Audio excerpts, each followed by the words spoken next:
Thank you, Mr. Chairman. Mr. Reilly, welcome. Thank you. Appreciate your time here. You're contributing to this conversation. It's very important stuff. I'm a farmer myself, filled out many of the surveys, sometimes begrudgingly. Yes, I understand. But I understand the importance of the information as it's gathered.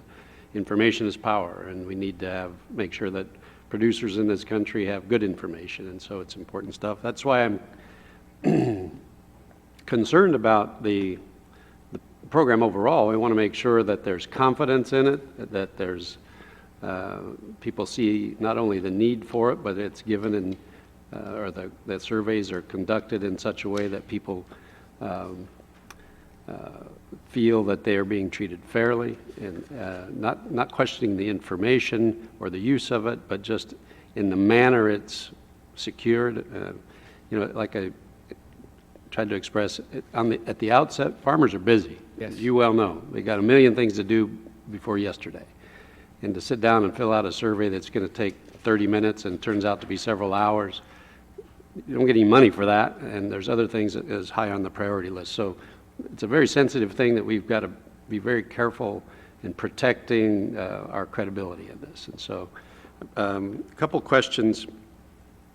The 2014 total survey that administered by NASS, my understanding was 24 pages long, had 326 questions. Is that correct?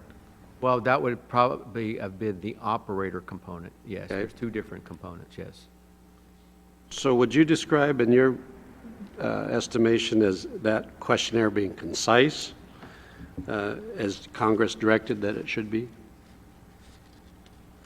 Well, again, in looking at serving the needs of the public, we operate under several different parameters. We have to be very cognizant of minimizing the response burden. And we work with strict guidance through the O&B reapproval process of looking at the response burden that we have. And we still have to be able to collect the needed information. So as we go through, again, every step of our process, I won't say it's actually one of our golden rules, but we try to keep the response burden as minimal as possible. And if we're looking for new items and things like that, we try to take items off to keep it equivalent. But the needs and the data needs for agriculture do change over time. And there has been a sort of an appetite for more information as more needs are being identified across the country. But we are very aware of the response burden, and we work to make sure that everything that gets on that document, and again, as part of the review process in the Federal Register notice, we do send it out and give it to the public to look at, here's the type of questions, and see, are we hitting the target? Anybody have any comments? Is there something that we're missing? Is there something too much or anything like that? So you're saying it needs to be relevant information, relevant questions. Yes, yes. Would you say questions about furniture and office supplies and license tabs, health expenses, how much it was spent on entertainment generally? Are those relevant questions? Well, again, looking at, especially dealing with agriculture, which is kind of unique, is because of the high percentage of farm operations that are family farms. 97% of all of our farms meet that criteria. And there is a difference, and there is a thing to look at the whole economic profile of the operation, which doesn't just stop at the farm operation. So there is a need to gather some information about the off-farm related activities to get a complete overall economic well-being picture of our farms. I've got just a short amount of time left. If I could ask quickly, I'm sorry, apologize for this, but in emails we've gotten from OMB, they directed NASS to speak with the USDA General Counsel about the content of this survey and whether the USDA had the authority to combine total and ARM surveys to make them mandatory. I want to know if you were aware of those concerns, and do you know if that consultation ever took place? And I apologize for leaving you very little time.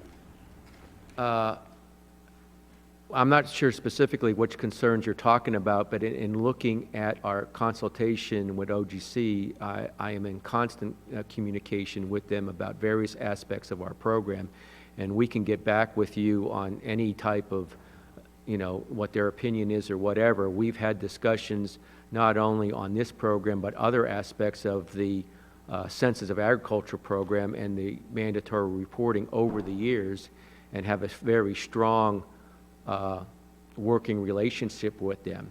And in going through the OMB approval process, we do provide answers and questions and documentation to the OMB examiner, sort of justifying our request and our authority to do that. So you're saying those consultations did occur?